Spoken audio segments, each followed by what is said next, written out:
Hello everyone, my name is Lowko, and it is time for a very interesting best of 3 series of professional StarCraft 2, because what I got for you today is a Zerg versus Terran between two of my personal favorite players. Spawning here in game number 1 on Abyssal Reef LE in the northwest corner, and playing with the blue Terran pieces, we have the previous world champion of StarCraft 2. He's very good at what he does, probably the best micro player on the planet. This guy goes by the nickname of ByuN. And his opponent, spawning in the cross position, he's an up-and-coming Zerg player that I have been thoroughly impressed by over the last couple of months. He is 15 years old, he's from Italy, and he goes by the nickname of Reynor. Now, like I said, right, ByuN, very well known for his micro. Obviously, he's still got some of the very best Terran macro as well, but he's pretty much always going to be the guy that plays a bio-based army. So he will face, usually off against his opponents, using units like, for example, the Marine, the Marauder, the Medevac, and then, of course, also the Widow Mines and Siege Tanks whenever he needs to. He's actually been one of the few guys as well that's almost been refusing to play mech. I've very, very seldomly seen him play mech, even though he's still very good at it as well. He is known for his bio-based compositions, and I wouldn't be surprised if in this Terran versus Zerg, he's gonna be doing something along those lines as well.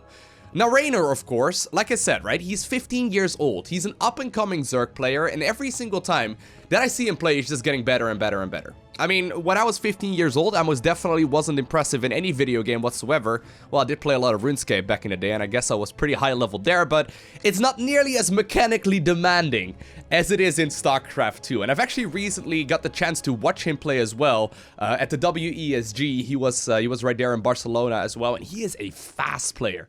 I know that every once in a while at the bottom side of the screen you can see the actions per minute from both of these guys. You'll notice that Reynor is a very fast and quick player. Interestingly enough, of course, if you're 15 years old, right, you still got a long career ahead of you in professional gaming, considering, you know, that everything goes well. Interestingly enough, though, what I was going to say is that a lot of pro gamers in StarCraft will retire right around like age 26, 27, 28. You very, very seldomly see pro gamers get into their 30s and still compete full-time. And the reason for that is that apparently your hands just simply aren't fast enough anymore. It's particularly the younger players, or in particular the younger players, that are very, very quick. And Reynor is one of those guys as well. You will easily be pushing 500 actions per minute on average in a game if you really want to. And that is, of course, with a little bit of spam here and there, but a lot of these actions will indeed be pretty rapid. Now, of course, this is going to be a Zerg versus Terran, right? And Zerg versus Terran, while it has seen some changes over the last couple of months, of course, with the change to, for example, the Infestor, the matchup has changed quite a bit, but there's no denying that it's still all around the Marines, sometimes the mech as well as the Hydra Ling Bane strategies for the Zerg player. And so far, we do indeed see that very, very standard right now 1-1-1 based strategy here from ByuN. This is a new gold standard for pretty much all of the Terran players. For the longest time, we saw people like ByuN opening up with the 16 Marine drop, so they would drop right around the 5-minute mark with 16 Marines. Sometimes, you know, they would follow it up with, for example, like a third medevac full of Marines as well. But usually, it'd be a 16 Marine drop. I'd actually hold that thought because the Zerglings just managed to get into the main base. And while eventually they do get roasted, right now the Zerg knows exactly what is going on. But speaking of Terran strategies, though, actually, ooh, close call there. Speaking of Terran strategies, though, recently a lot of Terran players have been picking this one up once again, and it's essentially the one barracks, one factory, one starport based opener, and of course you can go for a very wide variety of builds off of that. It's pretty tricky for a Zerg to try and deal with that, but so far it seems like the Reaper indeed was taken care of, and Reynor is going to be able to secure that third hatchery here at the third base location. More and more units, though, are now moving across the map. ByuN is actually now also, and this is cute, this is what ByuN does. Not a lot of Terran players will do this, right? But he's sending out a small hit squad of 3 Marines and a medevac, not actually to do any damage, but mostly just to try and see if he can pick up any overlords. Right, and he may actually reinforce these Hellions here eventually to try and contain the creep a little bit here and there. But usually it's just going to be a little bit of a minor movement here. Now, interestingly enough, though, apparently Reynor knows that something is not quite right. He's going to be sending a small group of Zerglings throughout the right-hand side of the map, and he's going to be able to pick up a couple of units here and there, even though going after the depot as well. At the same time, on the other side of the map, we do now see the Hellions morphed into the Hellbats. These Marines have also joined up with the Hellbats at this point in the game, but so far both players are playing playing very cautious, not really taking any unnecessary risks whatsoever. And while it does look like ByuN eventually wants to try and, you know, clean up all of these Zerglings, he's still going to be in a little bit of trouble. At the same time, on the other side of the map, we do see the Queens now engaging off against these Hellbats and, of course, also those Marines. The Medevac actually in a little bit of trouble right now as well, but it does look like ByuN will be forced to retreat here. And in the meantime, on the other side of the map, the Zerglings were cleaned up as well. So both players really just testing the waters. Apparently, the Hellbats are going to once again go back in just to try and see if they can force a little bit of energy once again. That Medevac just barely lives to tell the tale, but one of those Hellbats does indeed end up going down. Now still, these Zerglings though, they're being an absolute nuisance. Look at that. Already a couple of kills once again going down. Zerglings in the main base will be able to figure out exactly what it is they're going up against. And actually, interestingly enough, I said that a couple of kills would go down there, and I assumed there would be, but all things considered, the defense right now from ByuN has been pretty much on point. I mean, look at that. 3 workers killed in total only. I think a lot of Terran players would have probably lost at least like 10 or so at that point in the game. But ByuN confidently defending right there, using repair whenever he needs to, and just simply rallying, reinforcing units there to make sure that he's not going to be in any kind of trouble. Third command center right now coming in as well for the Terran player. He's also going to make that switch to the double engineering bay. So indeed, we will be seeing that bio-based army. But the Queens immediately snipe down that medevac. And while these Hellbats, once again, will try and be a little bit annoying here, I think that Reynor will be able to deflect this once again. I actually have to say, I really like this heavy Queen-based style, though. I mean, there's a single Liberator right now in the main base as well, and there's going to be some Spores and Queens going up to try and deal with that. But this wall here at the top of the ramp is quite smart because it allows Reynor to just simply defend the third base location primarily.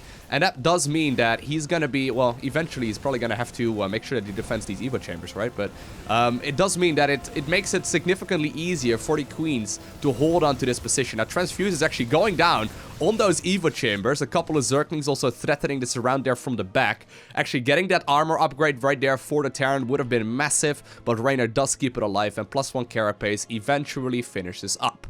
Fourth base now also taken here. And actually +2 immediately also getting targeted down here by ByuN. He's going to be able to force the council on +2, but it was just barely getting started. Once more though, Hellions, you know, that turn into Hellbats are being rather annoying here, right? ByuN is just simply keeping them alive, poking back and forth, really denying that creep spread a lot, making it rather scary as well for the Zerg at this point to drone up. We do see 68 workers, however, for the Zerg player, but still, there's a lot of links out on the map. At this point as well, we do see full vision here for the Zerg. He knows exactly what it is the Terran player is going up against, and look at that cute little move. The Overlord arrives just in time to pick up a little bit of that creep spread at the third base location, making it more difficult for the Terran to go for that landed command center, and these Marines also get picked up now that +1/+1 is done. Really a back and forth so far, and I have to say, it's looking really good here for our 15-year-old Grandmaster Zerg. I mean, he's doing an extremely good job so far, just simply outplaying his opponent. And while, you know, he's definitely still in a little bit of trouble here and there, he hasn't quite cleaned up all of the units just yet either, he's doing a great job just simply holding on. And look at the amount of queens. He's already up to 11 queens. 11 queens. Like, we've seen players play like 5, 6, sometimes 7 queens. 11 queens is actually pretty insane. I guess it just simply allows him to just follow it up with so many more drones, because already, right, he's adding on more and more of them. We already see 73 at the 8.5 minute mark. Reynor is actually significantly ahead against one of the best Terran players on the planet. Very, very nicely done so far. Now, of course, though, this is going to be Abyssal Reef Alley. It is a map that is very well figured out. It's actually pretty tricky as well to do a push into your opponent's third base. And oftentimes that does mean that we will not see engagements until like the 4th command center does go up. So I wouldn't be surprised to maybe see a little bit of pressure towards these rocks in just a little bit. Although ByuN, he's going to start doing ByuN things. Look at that, he's already loading up medevacs, and he's gonna continuously drop throughout the map. It's what he's very good at. It's what he's very, very good at, just by simply keeping his Zerg opponent, and his Terran and Protoss opponents as well for that matter, occupied. He's trying to make sure that he is not gonna allow his opponent any kind of wiggle room. Hive coming in though, pretty early on into this match as well. A second Spore Crawler coming in now too. Reynor knows very well what his opponent is known for. So there we go. We do see these medevacs now boosting near the southern end of the map. 2 Hellbats also trying to get a little bit of wiggle room over there, but at the same time, some of the Zerg army was indeed moving out. But I think that, once again, look at this, right? Even though these medevacs haven't even dropped off anywhere, they've already stopped this push from the Zerg.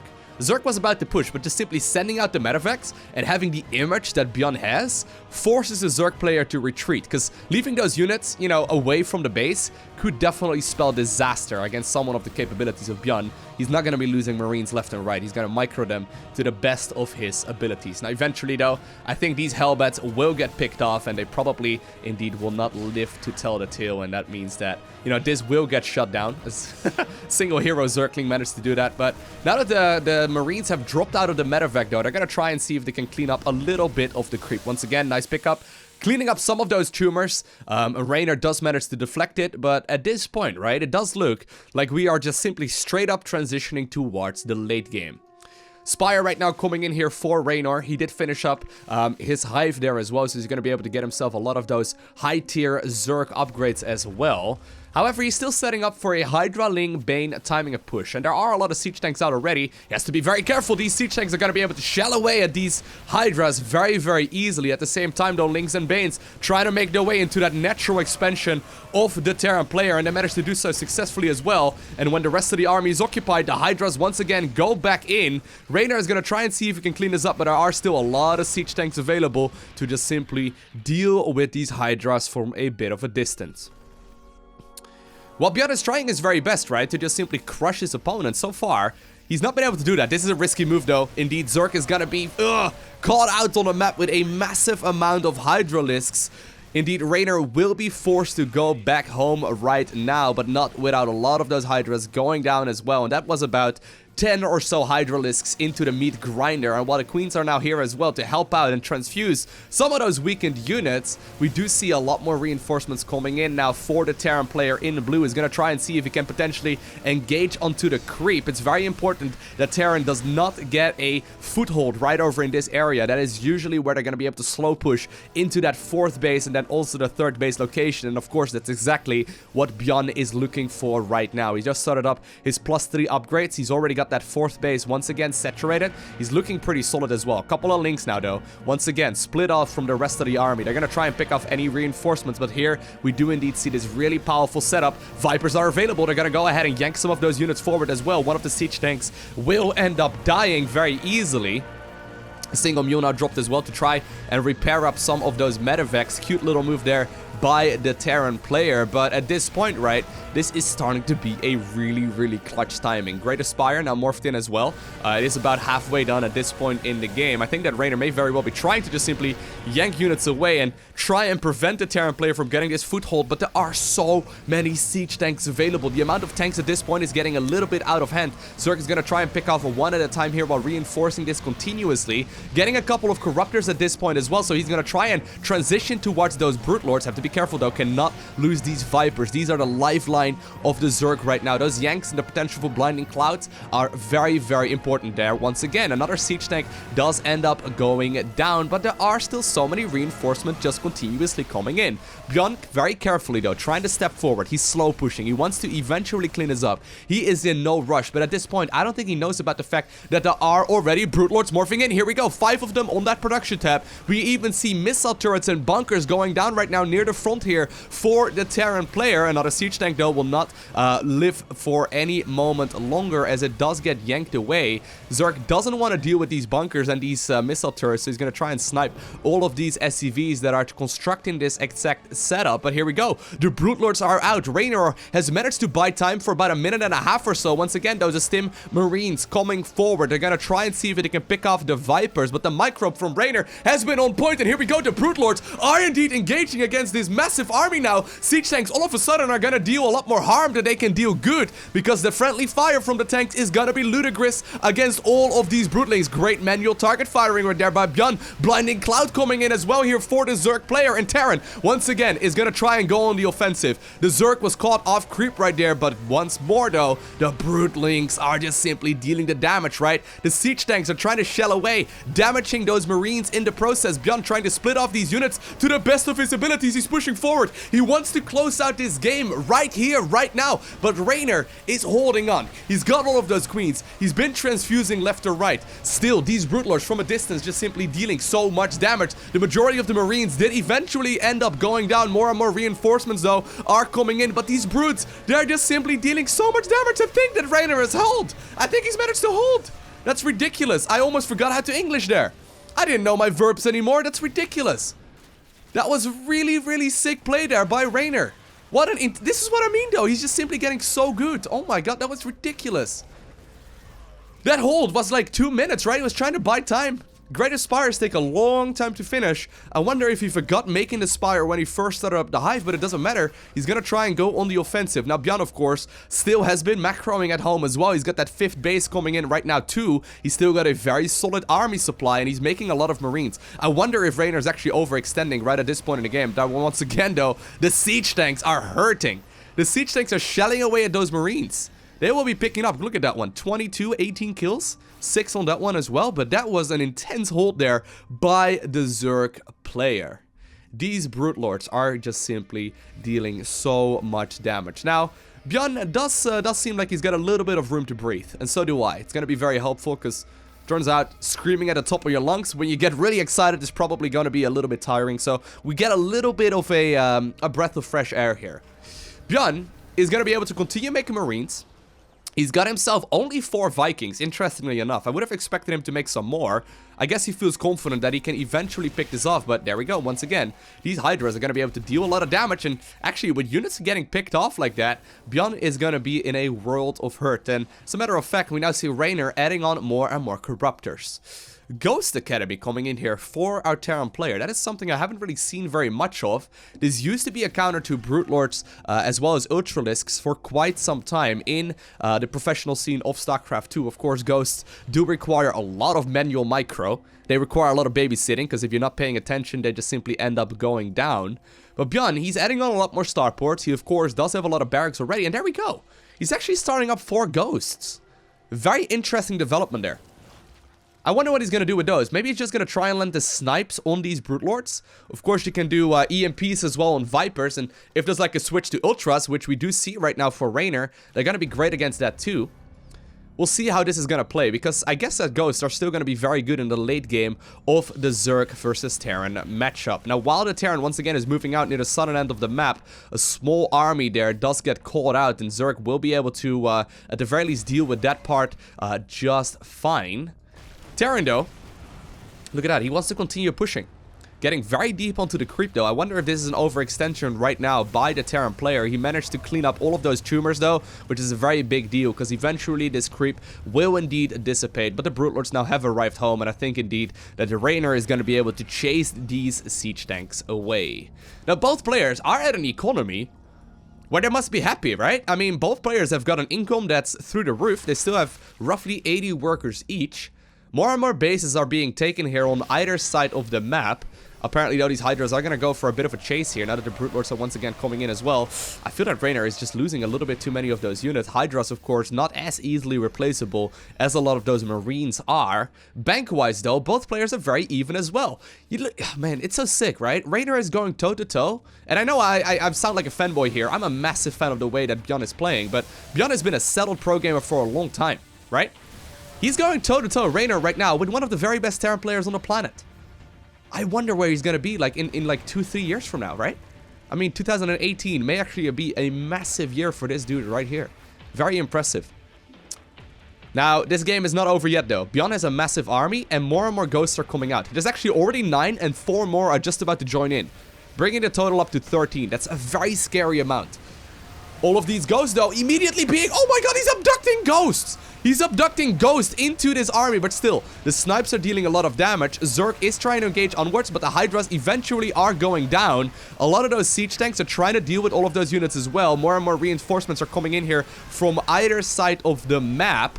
Vikings now available as well. A couple more were added on, and ByuN is going to be able to target fire down those Brute Lords very efficiently. And I think that indeed the last of the Brute Lords will eventually get taken care of there as well. And ByuN manages to clean that army up. But but just barely in the nick of time. Ultralisk now also coming out. Ultra's, of course, pretty solid against most of these ground-based units. When there's no Liberators available, rather, that means that Zerg is gonna be able to just simply plow through all of that army very, very rapidly. Only just now, though, do we see +1 melee coming in. Adrenal Glands started up at the 19-minute mark.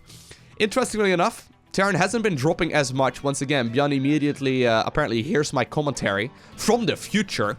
Such magic, but he's gonna load up a medevac and head on over towards the right-hand side of the map. Link's now trying to go after these SCVs here in this mineral line as well, but these Zerglings are actually not nearly as powerful as they could have been, as Zerg just simply doesn't have the upgrades on them right now at this point in the game. Here's the thing though, these ghosts are going to be able to snipe down these ultras very nicely. With one well-landed EMP, these Vipers can go down. And actually, there's still a lot of Zerg remaining though. Here we go. Massive engagement once again coming in. We do see blinding clouds coming in as well. That does prevent a bunch of these siege tanks from firing. We do, of course, see chitinous plating finishing up, but the snipes are on point. Just simply getting rid of all of those ultras very rapidly, and now the reinforcements from ByuN are also streaming across the map. While this is going on, he's going for a bit of an engagement here on the right-hand side. Remember this positioning right over here, outside of the fort base. It's still a very important one. Snipes once again coming in. These ultras pop like they're, oh my god, that's ridiculous. These ultras just popped in a matter of seconds, and I think that ByuN may have just barely done it in a very intense game where he went all of a sudden for a ghost switch. He's managed to clean up a lot of those units, and look at the amount of ghosts right now. Right, we even see Marauders and Marines now coming out. No more siege tanks here for our Terran player. Just a straight up bio-based army. These snipes are hurting. 17 drones going down in just a matter of seconds, and Reynor is forced to GG out. And keep in mind, this was only game 1 in a best of 3 series. Alright, well there we have it. Game 2 is gonna be on Ascension to IRLE. If it's gonna be anywhere even remotely close to game number 1, I am already excited for this match. That was such an intense back and forth, right? I mean, I wasn't sure who was winning there for pretty much like the first, what, like 15 minutes or so of that match. That was a very, very close game. I have to say, Reynor's early game seemed almost impenetrable. Interestingly enough, actually, he wasn't making anything right there for just a little bit of time. Did you see that? Huh. Maybe he was just all tabbed out for a second to try and change up his music or whatever. He wasn't actually making anything right there. Obviously, that could be part of his build as well, but I think he's just going to go for an extracted trick right there. No. But anyways, his early game, right, with the heavy focus on queens, seemed really solid. I mean, he managed to drone up to about 70 workers there early on into the game, while being under continuous pressure. It's one of the hardest things to do for a Zerg player. Likewise, though, we did see ByuN just barely scraping by with minimal amounts of defenses as well. He was forced to deal with a lot of Zergling run-bys in the earlier part of the game, but I think he only lost about 3 SCVs there in total in the earlier parts of the match. And at the same time, he was continuously pressuring on the other side of the map as well to prevent that Zerg from just simply droning, although Zerg still did that. He did make sure that the creep spread was not going to get out of hand right from the get-go. Very impressive play here from both of these players. But the thing is, I kind of expected at this point, you know, from ByuN, just because I've seen him do it 100 times before. From Reynor, though, I still am not, as experienced seeing him play as well as he did in game number 1. Now, of course, he did end up just barely getting defeated there. By the way, for those of you curious, he is indeed usually right around like top 5, top 8 or so on the Grandmaster ladder in Europe. Definitely one of the greatest players right now. For some reason, I've been talking about this quite a bit on the live stream as well. For some reason, if you're like 14, 15 years old, which is what quite a few of the professional gamers are, a lot of people just don't give you a lot of credit. I don't know why. Look at this though, the Hero Marine trying to see if it can pick up one of these Overlords. That actually hurts quite a bit. Obviously though, this safe area is not going to be nearly as safe just because the Watchtower can still provide vision. But anyways, apparently if you're like 14, 15 years old and you're very good at the game, a lot of people don't give you any credit. It's a little bit odd. I'm not entirely sure why. But I think that the sign that, you know, you're already this good at a young age only means that you can become even better, right? The thing is, he's been competing for several years. I mean, I know he's been participating in a lot of tournaments for several years. Interestingly enough, in a lot of these WCS-based events, he hasn't been allowed to participate. So, like a lot of the BlizzCon qualifications, for example, he hasn't been allowed to participate in those events just because you have to be 16 years of age for a lot of, like, the official tournaments. Just because of the fact that Blizzard, of course, doesn't want to deal with, like, you know, any underage working kind of laws or whatever. And obviously giving big prize pools to very young people is, you know, it's just simply a government regulation that they have to apply for. So it's just, or you know, that they have to just simply comply with. So it's not like, you know, Blizzard is trying to be a jerk to those kind of events. It's just them not wanting to take the risk, and it's obviously not worth it either. There's definitely something to be said about it. But I think it's one of the reasons why we don't get as many games from, for example, someone like Reynor. He's participating in a lot of the online cups. He's been winning a lot of those online cups as well, from what I've seen. He's been playing very well in those. But it's really cool to see him play against one of the top of the line Korean Terran players, right? Like, it's really cool to see how this is gonna develop over the next couple of years. Anyway, so far, I haven't really been talking very much about the game. The reason for that is, well, we've seen a very standard setup here from both guys. Once again, ByuN going for that 1-1-1 based opener, bringing three of those Marines once again in a medevac. All of the Hellions are moving across. We see the tech lab follow up now on the starport rather than going for the Liberator play. But there's also the armory once again finishing up. So very similar setup as we saw in game number 1. Reynor, of course, apparently loves the Queen. God save the Queen, because he's going to try and make a lot of those once again. Now, this is a bit of a different matchup. Or a different setup, rather. You cannot easily wall off one area on this map, so Reynor will be forced to defend against several different angles at once. Queen's once again spreading out, though, trying to deal with all of these Hellions already. The medevac healing this up as well, and interestingly enough, those Marines are providing a lot of additional DPS here as well. More and more Queens, though, just barely coming out. Interestingly enough as well, during that engagement there, Reynor was actually adding on more and more units. He was actually, you know, rather adding on more and more drones. He wasn't really making all too many units, assuming that he was going to be alright. Apparently, though, he is going to be forced to create a handful more Zerglings. Queen's just about to finish up, though, and eventually all of these Terran units will end up going down as well. I think one more Queen will be roasted. There we go. The Queen barbecue. That's enough food for a week. Eventually, though, indeed, all of these Terran units will end up dying. And, you know, as expected, neither player really lost any workers there. I mean, unless this one hero Hellbat picks up like 17 kills. But no, it's not going to happen. Third command center gets scouted here by the Zerg. We do now also see Banshees already coming out as well. There's one that's currently flying across the map. No Spore Crawler set up just yet. A single one is currently coming up here in the natural location for the Terran player. There's no lair at this point in the game for the Zerg either, so this actually could hurt quite a bit. Actually, yeah, there is the cloaking field upgrade. I was going to say, I don't know if you've researched the cloaking field there for the Banshee, but here it goes. Compared to game 1, right? And actually, there was already another Spore as well. Compared to game 1, this seems a little bit more shaky here from the Zerg player. But the same can really be said here for ByuN. He's losing a lot of those units that he's harassing with. Unlike in game number 1, where he didn't really lose any of those harassment units until much later, Zerg is dealing with it much better as well, while still losing a couple of drones. It's an interesting development where the trade-off is going to be, you know, it's probably actually going to give an advantage to the Zerg. I mean, other than, like, critical amounts of units going down, like, the drone count is still very high. ByuN has managed to kill a handful of those, but Zerg is going to be able to drone up right now, and at this point, there are very few Terran units remaining to continue onwards with this harassment. Still, though, of course, ByuN, he doesn't really necessarily need to continue the harassment either. He's already transitioning once again towards this biological-based army, and he's now also getting himself the third command center upgraded towards an orbital command. So he's going to be dropping 3 mules at once. His economy is going to be booming, and while Zerg is still forced to deal with some of these Banshees, and apparently they're still going to be able to pick up a couple of workers. Oh, that was so... Alright, so it takes 2 hits for a Banshee to kill that drone. He transfused the drone before it could go down. He just transfused the drone. That's like transfusing Banelings, you know? It doesn't happen. You don't transfuse those. I guess you do, though, if you have the energy, right? And I guess if you make like 11 queens, at this point there's only 6 remaining, but if you make a lot of queens, I guess you have the money and the energy available, or rather the energy available to go ahead and do that. That was cute. small little movement there. Now, still though, Terran is gonna have a very nice booming economy, right? 64 workers already, or rather 55 workers already. He's gonna be able to add the mules to that income as well. And I think at this point, Terran is gonna be in a very, very nice little situation here. Zerg though, well, once again, right, Terran is moving across the map. Zerg is already securing the 4th base here near the northern end of the map.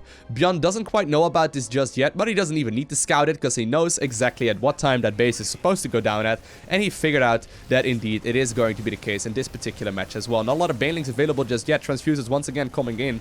These transfuses are going to be absolutely critical because these queens cannot go down. The creep spread though, insufficient here, and these queens are not going to be able to get over there, so the 4th base will get cancelled. Reynor knows about this, immediately sends a big chunk of Zerglings here across the map. They do have 1-1, well actually, no, it's actually +1 missile this time around, but they do have +1 armor here, carapace upgrades finished up. That means that they are going to be very good against these Marines in particular, because of course Marines are very fast shooting units. But still, ByuN doesn't really lose any kind of critical economy, and that's kind of the theme of the game so far. Both players are, you know, defending really well, and whenever they deal a little bit of damage, it's more or less an eye for an eye, right? Players are just simply trading blows, trying their very best to lose as little as they can and defend with as little as they can as well, to just simply bank up as many resources and create as many workers as they possibly can. Now, we do see a change of pace, though, here from Reynor. Did he actually go +1 melee in the previous game? I think he actually didn't do that until much later. I may have misnoticed it in that game as well, when the Zerglings were first pushing across the map. +1 melee is a very important upgrade for the Zerglings, but so far, it seems like Zerg is actually favoring the carapace and the missile over anything else. I wonder what time we will see the Hive coming in once again. I wouldn't be surprised to maybe even see it go down in just a second here. 4th base now also taken though by ByuN, and Zerg is still on the defensive. Woo! Saved by the bell. Those Marines were already seeing death. But apparently the banelings are still going to come in anyway, so the beautiful pickup didn't really matter all too much there. Still though, no hive tech just yet. Zerg did just secure another base. This is going to be the 4th hatchery, and these, you know, mineral patches are going to be very, very important. There's actually not that much economy available right now from the Zerg player just yet. Not nearly as much as we saw in game number 1. But still, ByuN is also, right, he's not in a dominating lead just yet.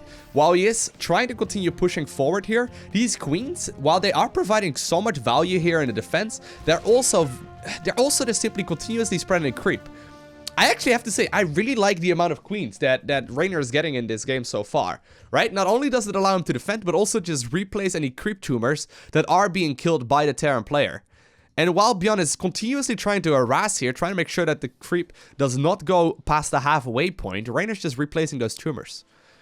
ByuN, though, currently getting an orbital, or rather a planetary fortress here at the 4th base location. A single one of these supply depots will end up dying, but still, this high ground is a very important area. And of course, if you siege up those tanks, you can once again begin that slow push that he is so very well known for. At this point in the game, there's no hive done just yet here for the Zerg, so no Brute Lord follow-ups this time around. That means that Zerg is stuck on Hydra, Ling, Bane against Marine, Medevac, Tank.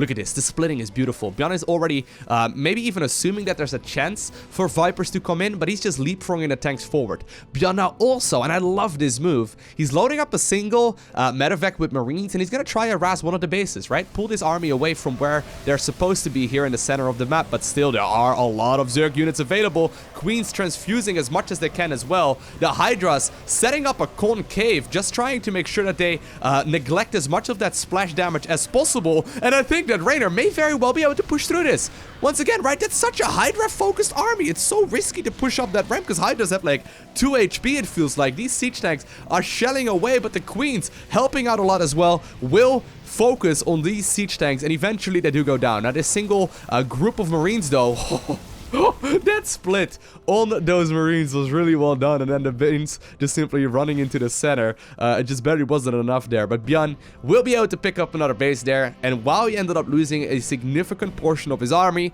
he's still banking on 74 SCVs. He's got a very solid income. He's even going to be able to land the command center of the main base at a 5th base location really shortly, and you can already see, right, more and more Marauders now coming in here as well.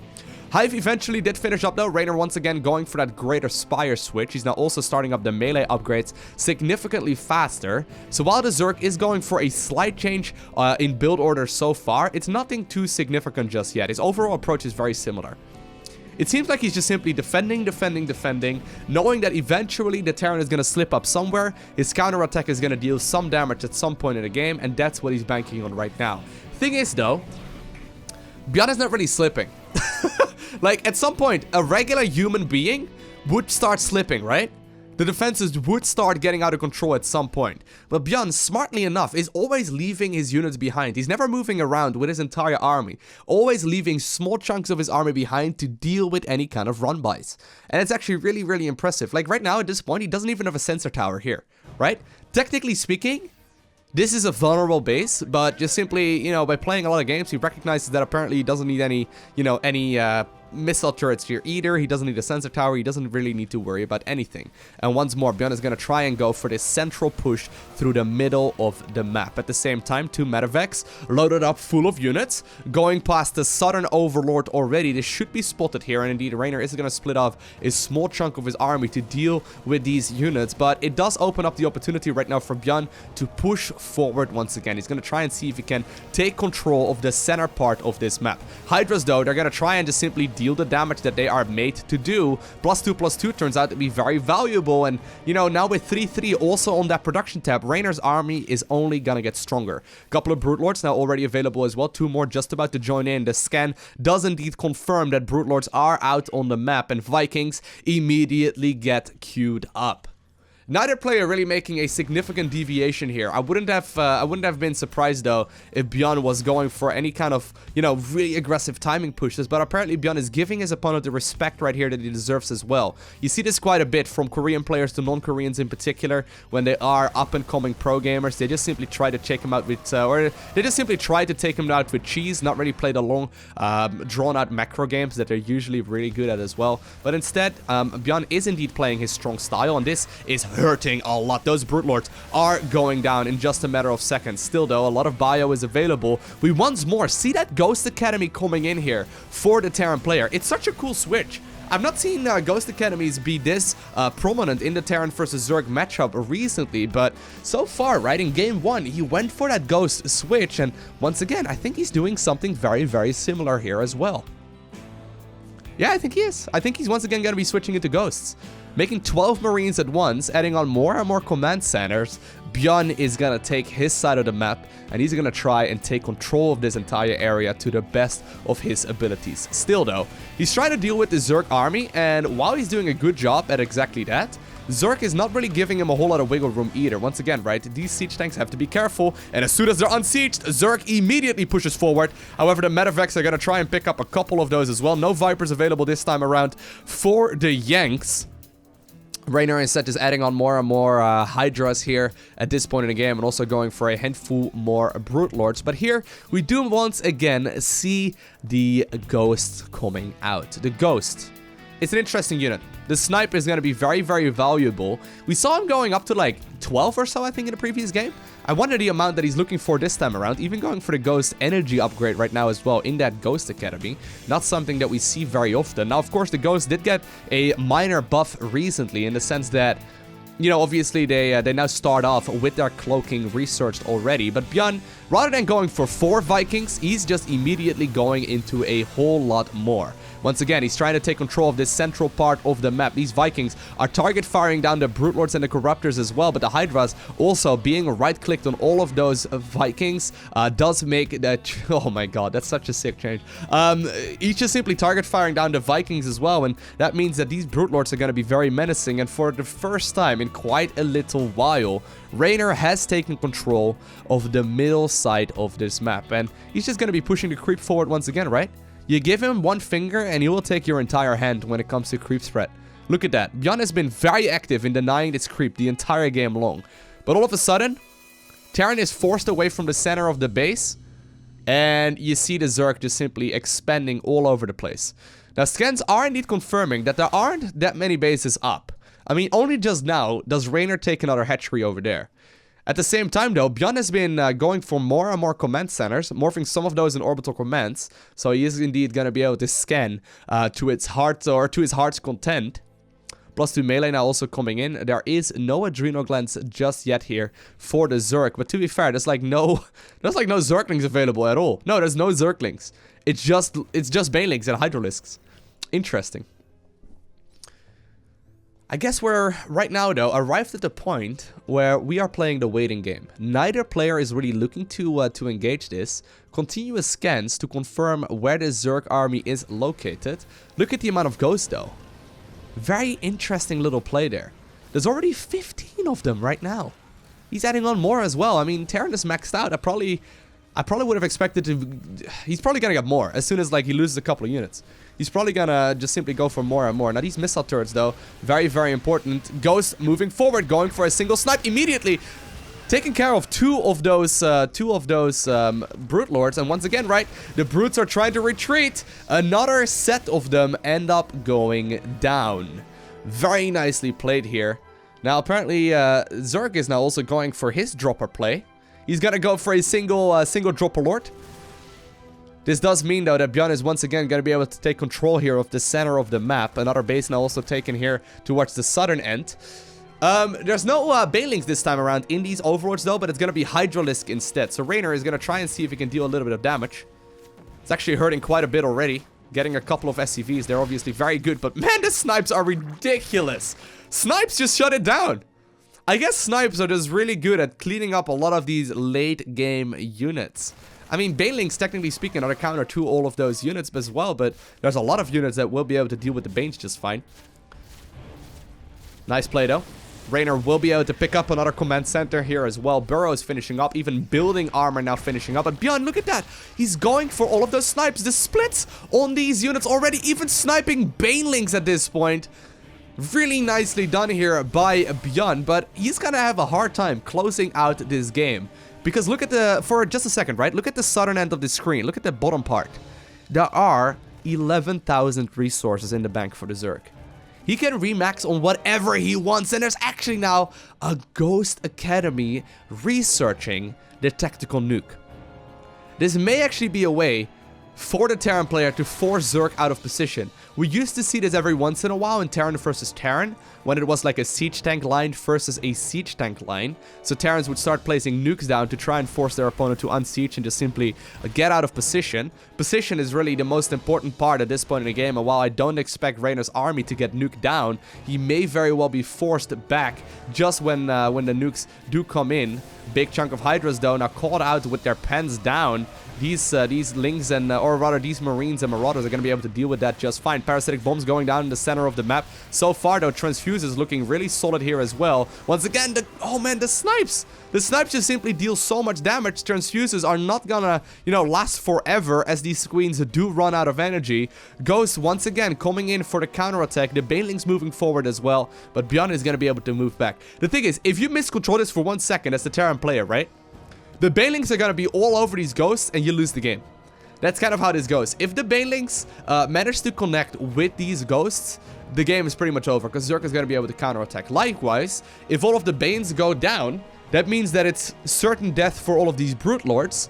And, you know, the game can be won the other way around as well. This is a very slippery slope. And we even see both players actually sacrificing workers at this point, just simply banking on their resources instead.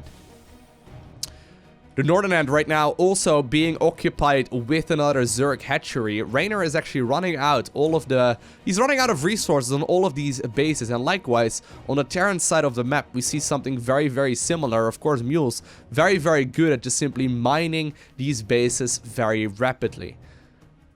Eventually, though, the more cost-efficient player will usually end up winning these games. I think that we may very well have a situation where both of the sites and pretty much all of the bases are going to be mined out.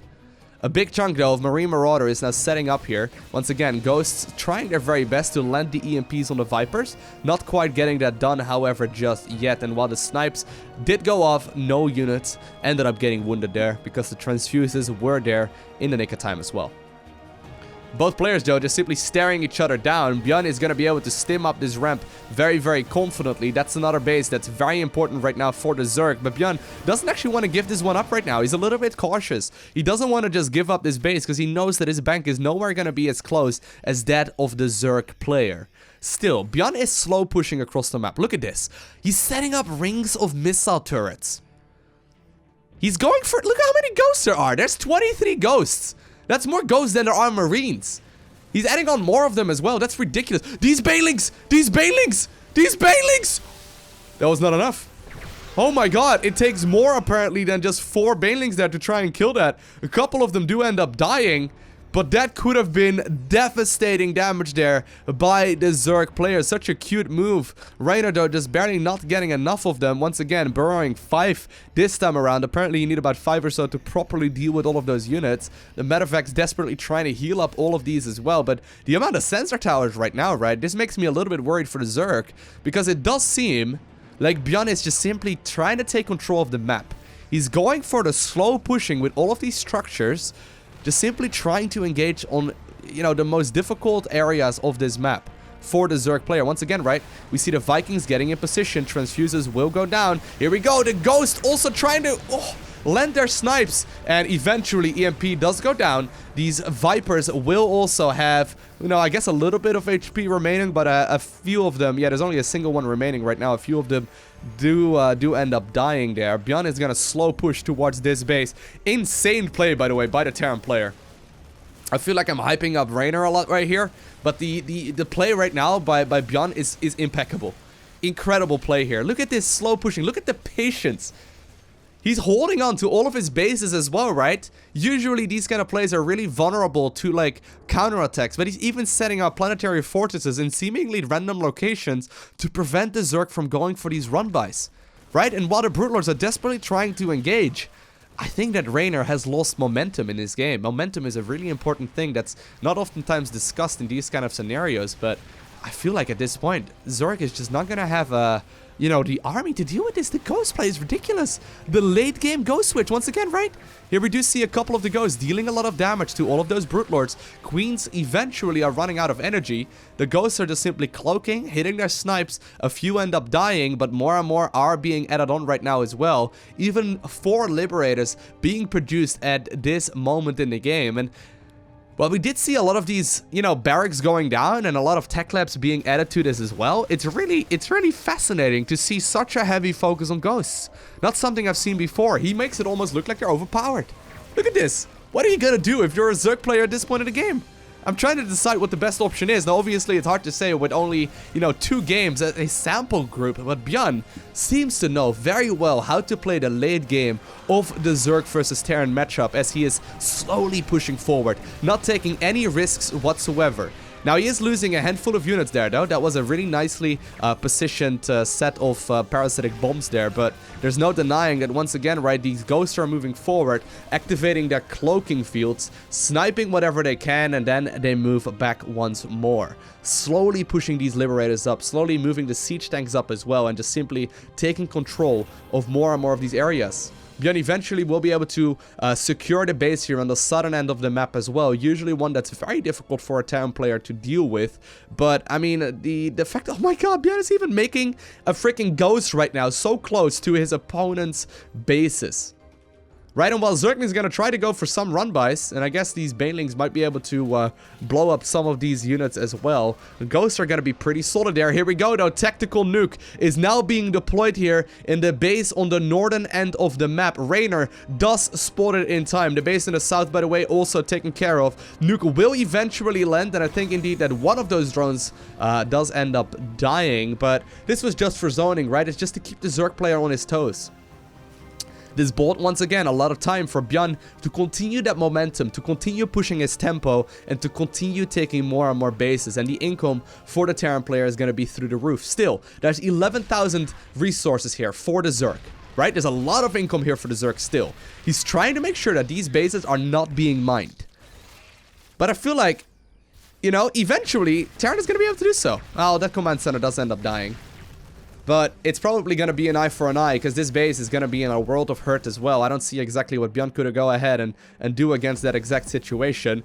Ultras and Banes now actually moving towards the southern end of the map. The fact of the matter right now is that there are Infestors out as well, but Infestors no longer are capable of casting fungal growth from burrows since the most recent patch, and it makes it really tricky. A lot of those units, though, are now going after the Planetary Fortress. Planetary Fortress ends up dying as well, and these are the kind of moves that we need to see here from the Zerg player. He needs to prioritize killing bases. The bank is still in favor here of the Zerg player in blue. He can remax on whatever it is that he wants. Still, Terran is mining with mules though, and he can just simply give up all of these SCVs here. He doesn't really need the SCVs so much as he needs the mineral patches, right? More and more command centers are being secured. I think that ByuN will even go for like a double planetary over on this side of the map, and that is going to be a very difficult area to defend. And while Zerg is continuously running from south to the from the northern end to the southern end of the map, he's being scanned all along the way. Look at the amount of scans continuously going down here for the Terran player. He does land mules as well, but he still has so much energy on all of these orbital commands that he can just continuously scan and figure out where it is that his opponent is at. The amount of ghosts is ludicrous. 42 ghosts! And it's actually like a legit late game, right? This isn't even like the Terran player trolling. He is playing his heart out. He is not taking his opponent lightly. He knows of the strength of Reynor, but I don't see what Zerg can really do at this point, right? Against all these many units. I mean, maybe Reynor will prove me wrong in just a second. There are just simply a billion Brute Lords out at this point. That also works, right? That is 14 Brute Lords, 7 Ultras, 3 Queens, 5 Infestors, and a bunch of Banes and Hydras and Zerglings as well. This is going to be an interesting army. I think that Reynor has seen enough. He doesn't want to wait anymore. He's going to try and continue moving onwards. Beautiful fungal growth there. Picks up a couple of those units for essentially free, but the EMP does get landed, and that means that these Infestors are out of energy. Another fungal growth will go down, but of course fungal growth is no longer a permanent route. Instead, it's going to be a slow slowdown on all of these units. And while the planetary is now also trying to deal with these Brutelings, I think that Reynor is just not, like, he's not going to be able to engage here. I mean, there's still a lot of army here all over the map, right? But ByuN is making more and more ghosts. I mean, he ended up losing a couple there. He secured another hatchery kill here near the northern end of the map. I've got a feeling, right? Like, this is like the Terran player setting a trap, and the trap is about to be sprung. That's kind of what the last, like, 10-15 minutes have felt like. Terran is slowly trying to push the Zerg in a corner, and then as soon as he gets a little bit of wiggle room, he's gonna pounce at the opportunity, unsiege all of his tanks, and kill the last mining bases. Once again, though, Brute Lords are going in. They're gonna try and see if they can go after these bases. Beautiful play so far. Vikings, once again, trying to move forward here as well. I don't know exactly where all of the ghosts currently are located. There are still 37 of them. Yeah, they were stuck on the northern end of the map instead. But this position, though, with the double planetary, or at the very least what ByuN is trying to set up is a double planetary defense here, it's going to be very difficult to defend. Once again, Brute Lords trying to engage forward, trying to do as much damage as they possibly can. 7 missile turrets being produced. ByuN is finally starting to face the bank here of the Zerg as well. Zerg still has, you know, thousands and thousands of resources, but what army do you want to make if you're the Zerg player at this point in the game? Terran is continuously harassing with Marines and Marauders as well, just simply trying to slow push forward. And now with the pushing here, with the Liberators, the siege tanks, and the missile turrets, I think this base is also being closed in on. I think Terran is just simply going to try and slow push up this ramp. It's a very difficult thing to do. Another siege tank, right? Trying to get into position, sieging up once more. There's a lot of detection, of course, because of all of these missile turrets. Ghosts are moving forward. They will be able to land the EMPs really nicely. Couple of these Infestors do still have energy remaining for their fungal growths, but since they have to be uplifted anyway, right? They have to be unrooted before they can cast the spell. It's gonna be a really hard thing to land here. And once again, right, we do see one coming forward. The projectile just a little bit too slow.